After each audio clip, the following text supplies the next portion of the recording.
All right, we are doing remote learning lesson number 14, algebraic equations. We are going to be using inverse operations. Remember, inverse means opposite operation. So if we look at our first example, it is y plus 8 is equal to 26.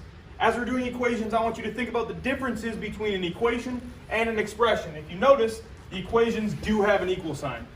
So if I see y plus 8, we have to think to ourselves, when we're using PEMDAS, what is the opposite of addition? And it is subtraction. So I'm going to use my T method, and I'm going to subtract 8. Whatever I do to one side, I'm going to do to the other. Minus 8.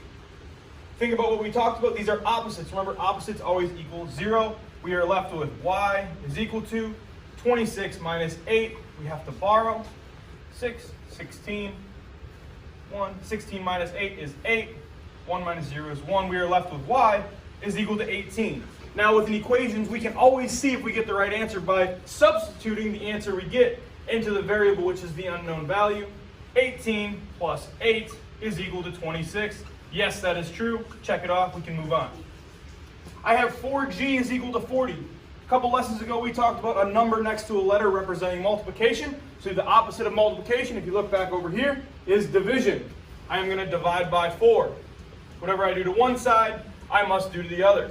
40 divided by 4. 4 divided by 4 cancels each other out. We're left with g is equal to 10. Taking that number and substituting it back in for the unknown value, 4 times 10, does that equal 40? Yes, it does. We got the right answer. Last one, x over 4 is equal to 9. We see division here. Back to PEMDAS, the opposite of division is on the same level, which is multiplication. I'm going to multiply both sides times by 4, which is their reciprocal. They cancel each other out. X is equal to times by 4. 9 times 4 is 36. Plugging that number back in, 36 divided by 4. Does that equal 9? Yes, it does. We are done. Stay tuned. Number 15 coming up.